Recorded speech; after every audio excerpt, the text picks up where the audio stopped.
Hello, everyone, and thank you so much for tuning into my channel today. I really appreciate each and every one of you who takes the time to watch these stories. You know, living here in Bangkok for the past 15 years, I've seen it all. The expat community here is tight-knit, and we all know each other's business whether we want to or not. Today, I want to share with you a story about my good friend David, a story that still gives me chills when I think about it. David's a good man, really he is, but sometimes good men make terrible decisions when they're vulnerable. What happened to him could happen to anyone, and I think it's important that his story gets told. The phone call came at 3 in the morning. David's voice was shaking so badly I could barely understand him through the static and what sounded like sobbing. "She's pregnant," he whispered into the phone. "She says it's mine." But here's the thing that made my blood run cold. David had been telling me for months that they'd been careful, that they'd never actually been intimate. So how could she be carrying his child? The answer to that question would unravel everything David thought he knew about love, trust, and the lengths some people will go to survive. But before I tell you what really happened that night, please hit that subscribe button because stories like these need to be shared, and there are so many more where this came from. David Morrison was 62 when I first met him at Sukhumvit Road, sitting alone at a bar with a whiskey that had been watered down by his own tears. He'd just arrived in Bangkok 3 weeks earlier, carrying nothing but 2 suitcases and a heart shattered beyond recognition. His wife of 34 years, Margaret, had died of cancer 8 months prior, and David had spent those months drinking himself into oblivion in their empty house in Manchester.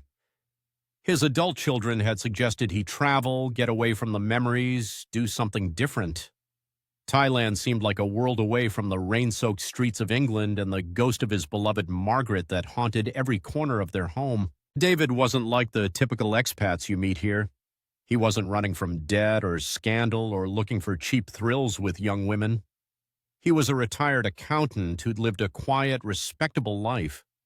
He'd married his college sweetheart, raised 3 children, paid his taxes, mowed his lawn every Saturday.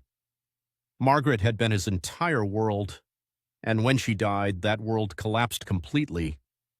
The doctors had given him sleeping pills for the nightmares and antidepressants for the grief, but nothing helped. He'd stopped eating, stopped showering, stopped answering the phone when his children called. His daughter Emma finally bought him the plane ticket to Bangkok and literally drove him to the airport. He'd chosen Thailand almost randomly, picking it off a list of destinations his travel agent had suggested. All he knew was that it was warm, it was far from home, and Margaret had always wanted to visit, but they'd never made it there together. Now he was here alone, wandering the streets like a lost soul, trying to remember how to be a person again. He'd rented a small apartment in the Phrom area, nothing fancy, just a place to sleep and eat the instant noodles that had become his primary source of nutrition. He was barely surviving, just going through the motions of being alive. That's when Ploy walked into his life. Or more accurately, that's when Ploy engineered her entrance into his life with the precision of a military operation. She was 28, beautiful in that effortless way that Thai women often are, with long black hair and eyes that seemed to see right through to your soul. She worked at a massage parlor near his apartment, but not the kind you're thinking of. It was a legitimate therapeutic massage place, the kind where middle-aged expats go to work out the kinks in their backs and necks from too much sitting and too much stress. David had been getting regular massages there for about a month, not because he particularly enjoyed them, but because they were the only human contact he had. Ploy always seemed to be assigned to him, and she had a gentle way about her that reminded him somehow of Margaret. Not in looks, but in the way she moved her hands, the way she hummed softly while she worked, the way she seemed genuinely concerned about his well-being. She spoke decent English, having learned it in school and from her previous job at a hotel. It started innocently enough. After his sessions, she would sometimes sit with him in the small waiting area and they would talk. She was curious about England, about his life there, about why he seemed so sad all the time. David found himself opening up to her in a way he hadn't with anyone since Margaret died. She was a good listener, asking thoughtful questions, remembering details from their previous conversations. She told him about her own struggles, how she'd grown up in a poor farming family in Isan province, how she'd come to Bangkok to find work and send money home to her parents, how difficult life could be for a single woman trying to make it in the city. Ploy had a story, and it was heartbreaking in all the right ways. Her father was sick with diabetes and couldn't work the rice fields anymore. Her mother was trying to hold the family together but was getting older and weaker. Ploy was the eldest of 4 children, and all the responsibility had fallen on her shoulders. She'd been working in Bangkok for 6 years, sending almost every baht she earned back to her family, living in a tiny room with 3 other girls, eating 1 meal a day to save money. She dreamed of someday having enough money to open a small shop in her village so she could move back home and take care of her parents properly. David was touched by her story, moved by her selflessness and her devotion to her family. It reminded him of the values he'd been raised with, the importance of family and sacrifice and doing the right thing. Here was this young woman working her fingers to the bone to support people she loved, never complaining, never asking for handouts. It stood in stark contrast to the entitled attitude he'd seen from so many young people back home, including sometimes his own children. Their friendship deepened gradually over the following weeks. Ploy would finish her shift at the massage parlor, and sometimes they would go for dinner at a small restaurant nearby. She introduced him to Thai food he'd never tried, laughed at his clumsy attempts to use chopsticks, taught him basic Thai phrases. David found himself looking forward to these evenings in a way he hadn't looked forward to anything since Margaret's funeral. For the first time in almost a year, he was sleeping through the night without the aid of pills. But there were signs, little things that didn't quite add up, though David was too grateful for the companionship to pay much attention to them at first. Ploy's English was remarkably good for someone who claimed to have learned it only in school and from hotel guests. She knew things about Western culture, about British customs specifically, that seemed too detailed for casual knowledge. Her phone rang constantly with calls she would step away to take, speaking in rapid Thai that sounded urgent and sometimes angry. She always had excuses, family problems, work issues, friend drama. The relationship began shifting after about 6 weeks. It was subtle at first, the way these things always are. Ploy started having more serious family emergencies. Her father's medication was getting more expensive. Her younger brother had been in a motorcycle accident and needed surgery they couldn't afford. Her mother had been cheated by a rice broker, and they were facing eviction from the small plot of land they'd farmed for generations. Each crisis was presented with tears and apologies, with Ploy insisting she didn't want to burden David with her problems but having no one else to turn to. David's heart went out to her every time. He'd been married to a woman who came from a loving family, who would have done anything for her parents and siblings. He recognized that same loyalty in Ploy, and it made him love her even more. Because yes, he was falling in love with her, though he felt guilty admitting it even to himself. It seemed wrong somehow, disloyal to Margaret's memory, but he couldn't deny the way his pulse quickened when he saw Ploy walking toward him, the way her smile could turn his entire day around. He started giving her money for these family emergencies. Not huge amounts at first, just a few thousand baht here and there. It was pocket change to him. His pension from the accounting firm was generous, and he had Margaret's life insurance money sitting in the bank back in England, earning interest he didn't need. What was 5,000 baht to help pay for someone's father's medication? What was 10,000 to help fix a motorcycle that represented someone's livelihood? David had always been generous by nature, and Ploy's gratitude was so genuine, so heartfelt, that it made him feel useful again, important, like he had a purpose. The physical relationship began slowly, almost accidentally.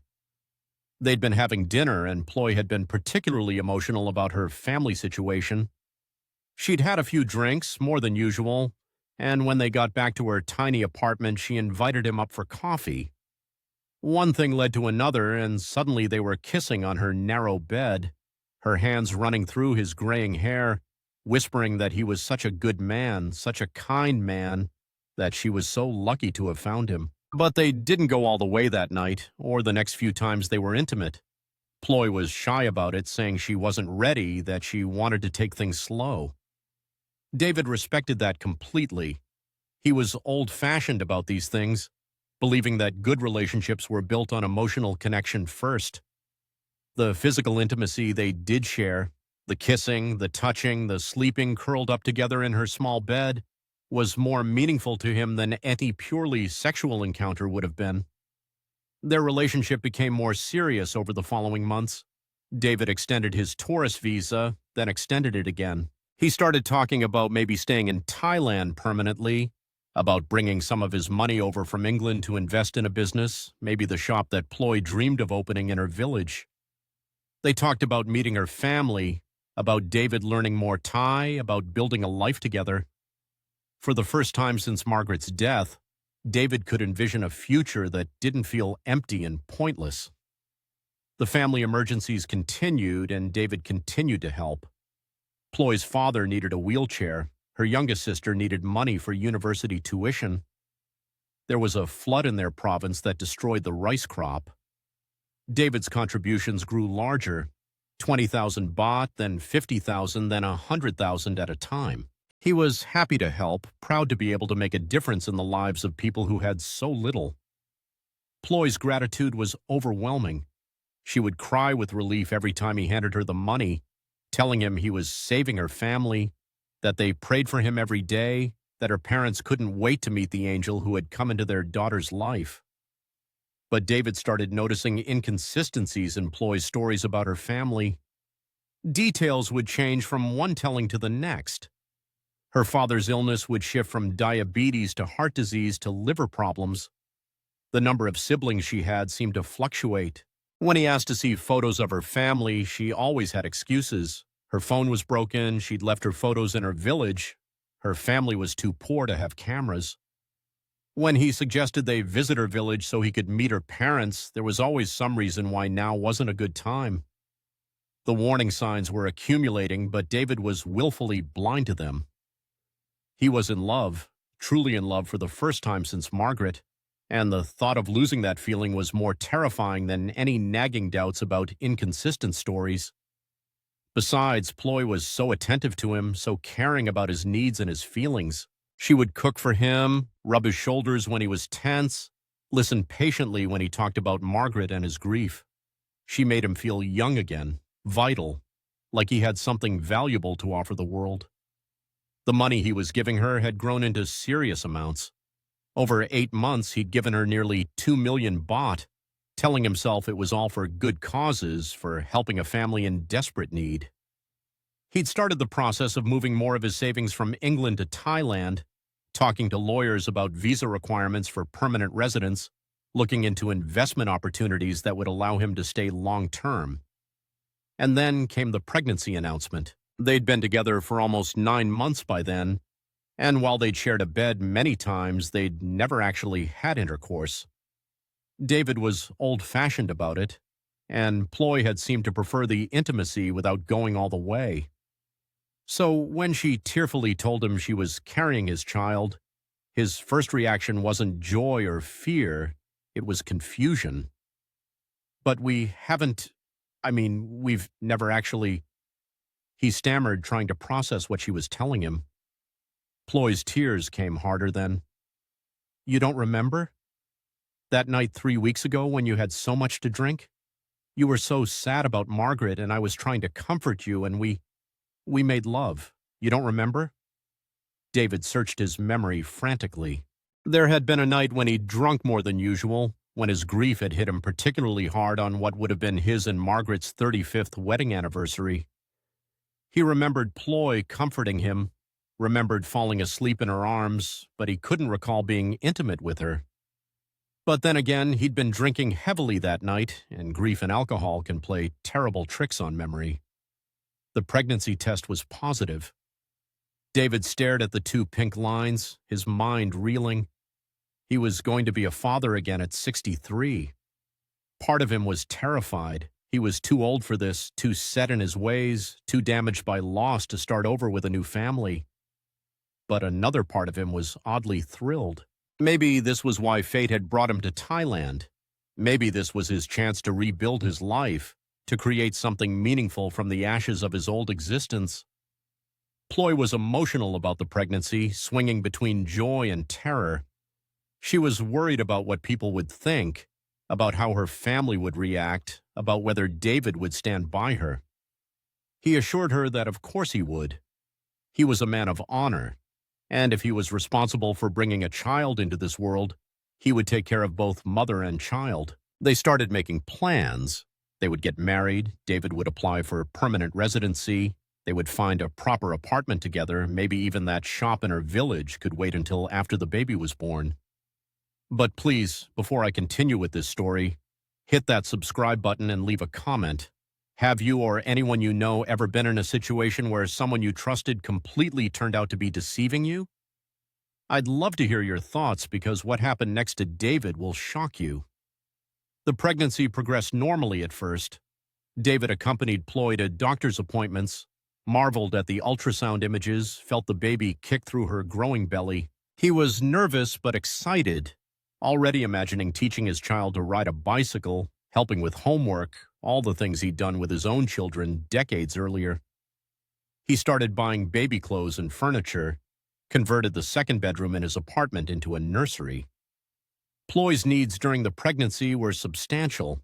She was too sick to work most days, so David was supporting her entirely.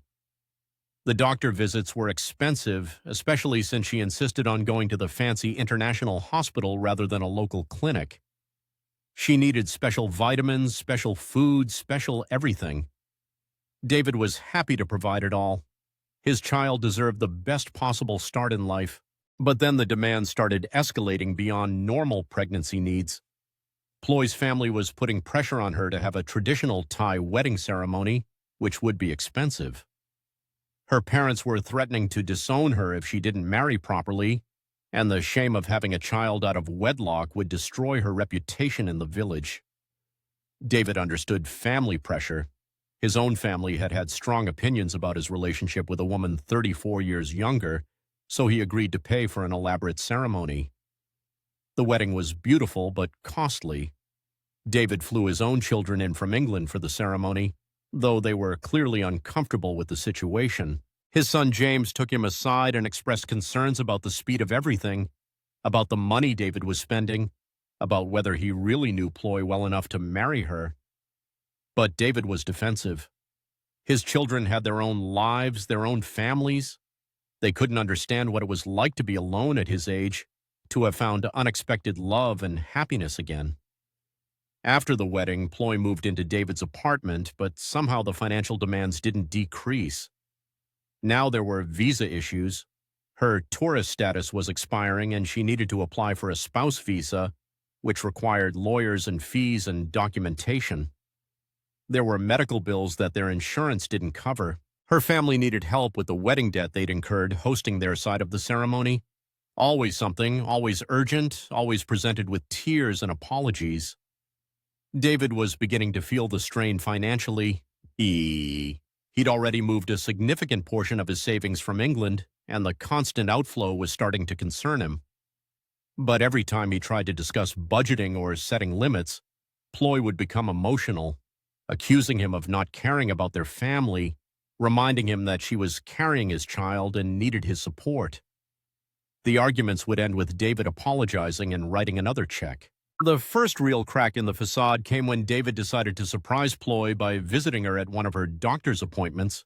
She'd been going to these appointments alone, saying the doctor didn't speak English well and it would be boring for David to sit through the consultation. But David wanted to be more involved, wanted to hear his child's heartbeat again, maybe ask the doctor some questions about the delivery. He arrived at the clinic address Ploy had given him, but when he asked the receptionist about his wife's appointment, they had no record of any patient by her name. David was confused. Maybe he'd gotten the date wrong, or the clinic name. He waited in the parking lot for Ploy to emerge, but she never did. When he called her phone, she said she was still at the doctor's office, that the appointment was running late, but David was standing in the parking lot of the only medical building at that address and her car wasn't there. When he confronted her about it later, Ploy had an explanation. The clinic had made a mistake with their records. There had been a computer problem. She'd been transferred to a different location at the last minute. It sounded plausible enough, but doubt had been planted. David started paying closer attention to the details of Ploy's stories, and more things weren't adding up. The pregnancy seemed to be progressing unusually slowly. At 7 months, Ploy looked no bigger than she had at 5 months. When David expressed concern about the baby's size, she said the doctor had told her some babies were just small, that everything was fine. But David had been through 3 pregnancies with Margaret, and he remembered how dramatic the changes were in those final months. He started doing his own research, reading about pregnancies, looking up the medical terms Ploy mentioned after her appointments. Some of the medication she claimed to be taking didn't exist. The symptoms she described didn't match the timeline she gave for how far along she was.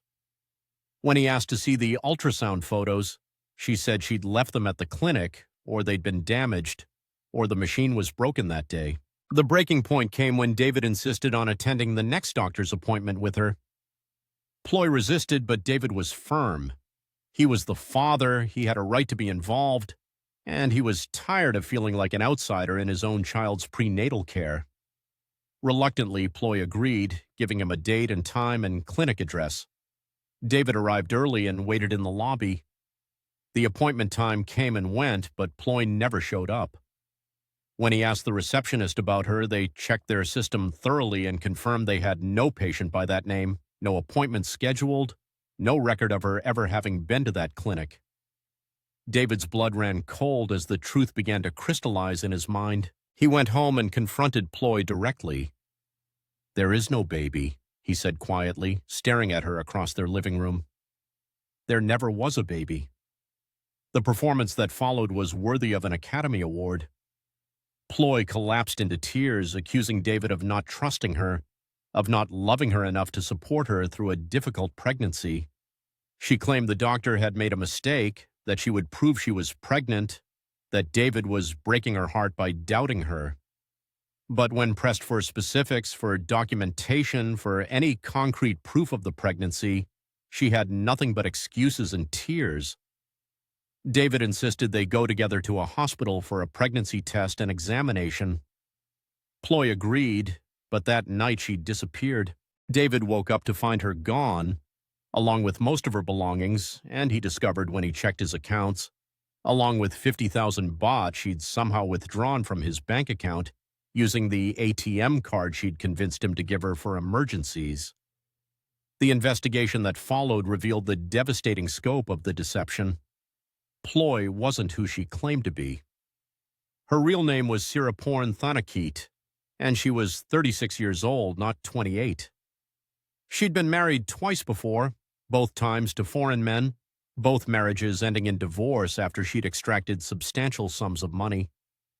The family she'd claimed to be supporting didn't exist, at least not in the way she described. She did have parents in Aizen province, but they were relatively comfortable farmers who owned their own land and hadn't needed emergency medical care or financial support. The pregnancy had been fake from the beginning. She'd used prosthetic bellies purchased online that could be worn under clothing to simulate the appearance of pregnancy.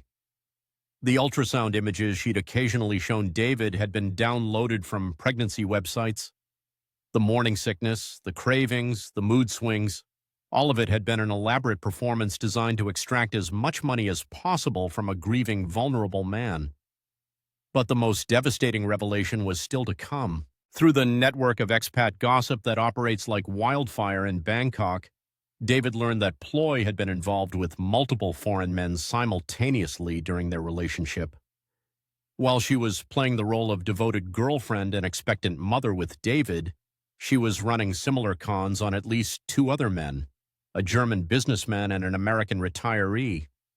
She had a system, a practiced routine of emotional manipulation and financial exploitation that she'd refined over years of targeting lonely foreign men. The fake pregnancy wasn't just about money, though that had certainly been a major component. Ploy's visa status was indeed precarious, and marrying David had legitimized her presence in the country while opening up access to his financial resources. But it went deeper than that. She seemed to derive psychological satisfaction from the control she exerted over her victims, from the power she held over their emotions and their wallets. David's world collapsed for the second time in 2 years. The grief and betrayal were overwhelming, but now they were compounded by shame and embarrassment. He'd been a successful professional, a man who'd managed other people's money for decades, and he'd been taken in completely by an elaborate con. The woman he'd believed was carrying his child, the woman he'd married and opened his heart to, was a stranger who'd viewed him as nothing more than a source of income. The financial damage was severe but not devastating. He'd given Ploy approximately 3 million baht over the course of their relationship, plus the costs of the wedding, the apartment upgrades, the baby preparations, and countless other expenses. It was a significant chunk of his savings, but he wasn't facing poverty. The emotional damage, however, was catastrophic. David felt like he was drowning. The betrayal was so complete, so thoroughly orchestrated that it called into question his ability to judge anyone's character or motivations. If he could be so completely fooled by Ploy, how could he trust his own judgment about anything? The loneliness that had driven him to Thailand in the first place came rushing back, but now it was tinged with paranoia and self-doubt. He considered returning to England immediately, crawling back to his old life with his tail between his legs, admitting to his children that they'd been right to be concerned. But the thought of facing their pity and their "I told you so" expressions was almost unbearable. He'd burned bridges with his old life when he decided to stay in Thailand permanently. He'd sold the house he'd shared with Margaret, shipped his belongings across the world, committed to a new chapter that had turned out to be written entirely in lies. The darkest period came in the weeks immediately after Ploy's disappearance. David barely left his apartment, surviving on delivery food and alcohol, ignoring the calls from his children who'd heard rumors about problems with his marriage. He found himself questioning everything, not just his relationship with Ploy, but his entire life. Had Margaret really loved him, or had she just been going through the motions for 34 years? Had his children's concern about Ploy been genuine, or were they just worried about their inheritance? Was he capable of forming real connections with anyone, or was he destined to be either deceived or alone? The turning point came when he ran into me at that same bar where I'd first met him over a year earlier. He looked terrible, 20 pounds thinner, hollow-eyed, aged beyond his years. But when I asked him what had happened, the whole story came pouring out, all of it. The loneliness, the romance, the pregnancy, the money, the lies, everything. He talked for 3 hours straight, purging himself of the shame and pain he'd been carrying alone. What struck me most about David's story wasn't just the elaborate nature of the deception, but how perfectly Ploy had calibrated her approach to his specific vulnerabilities. She'd understood that he was grieving, lonely, and desperate for connection. She'd presented herself as someone who needed his help, who valued his wisdom and experience, who could give his life meaning again. The fake pregnancy wasn't random.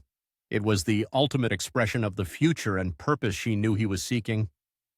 But talking about it, finally sharing the burden with someone who understood the expat experience in Thailand, began David's healing process.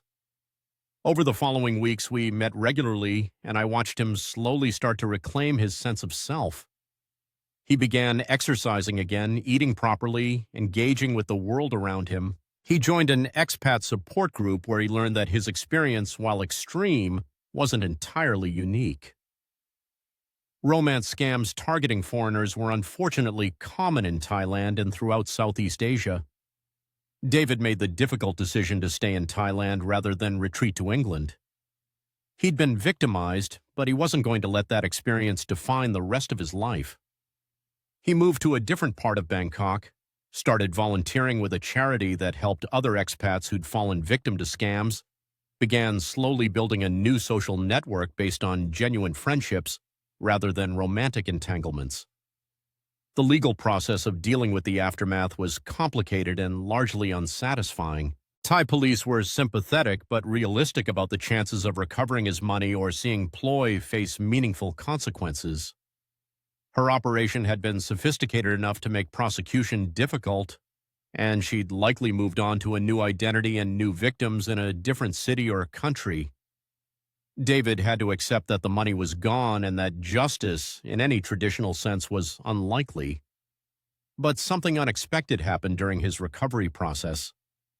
David discovered that his experience with Ploy, painful as it had been, had taught him valuable lessons about human nature and his own psychology. He'd learned to recognize manipulation tactics, to trust his instincts when something felt wrong, to maintain appropriate boundaries in relationships. He'd also learned that he was stronger and more resilient than he'd given himself credit for. 2 years later, David is in a very different place. He's rebuilt his social life around genuine friendships with both expats and Thai people who've proven themselves trustworthy over time. He's learned Thai language properly, not just the basic phrases Ploy had taught him. He's involved in several charitable organizations and has found purpose in helping other foreigners avoid the pitfalls he experienced. He hasn't sworn off romantic relationships entirely, but he approaches them very differently now. He takes things slowly, insists on meeting family and friends, pays attention to inconsistencies in stories, and maintains financial independence. Most importantly, he's learned to be content with his own company, so he's never again vulnerable to manipulation based on loneliness. David's story serves as a cautionary tale, but also as an example of human resilience. Yes, he was victimized by someone who exploited his grief and loneliness in a calculated way, but he survived the experience, learned from it, and rebuilt his life stronger than before. The money he lost was significant, but not life-changing. The trust he lost was more valuable, but he's gradually learned to trust again, more wisely this time. The broader lesson of David's experience extends beyond romance scams or life in Thailand. It's about the importance of maintaining perspective when we're vulnerable, of listening to the concerns of people who care about us, of recognizing when our emotions are being manipulated. It's also about the possibility of recovery and growth, even after devastating betrayal. For those watching who might find themselves in similar situations, whether in Thailand or anywhere else in the world, David's story offers both warning and hope. Warning that predators exist who will exploit your loneliness and vulnerability without conscience. But hope that even if you fall victim to such exploitation, it doesn't have to be the end of your story. You can recover, you can learn, you can build a better life. If you've made it this far in David's story, please subscribe to this channel and leave a comment about your own experiences or thoughts about trust and relationships. Stories like David's need to be told, and there are many more where this came from. The expat community here in Bangkok is full of tales of triumph and tragedy, of people who've reinvented themselves successfully, and others who've fallen victim to those who prey on vulnerability. Each story offers lessons about human nature, about resilience, about the possibility of starting over no matter how old you are or how badly you've been hurt. David's story reminds us that while we can't always protect ourselves from deception, we can choose how we respond to it. We can let betrayal make us bitter and suspicious of everyone, or we can use it as an opportunity to develop better judgment and stronger boundaries. We can let shame keep us isolated, or we can share our experiences to help others avoid similar pitfalls. Most importantly, we can remember that our capacity for connection and love isn't destroyed by being deceived, it's just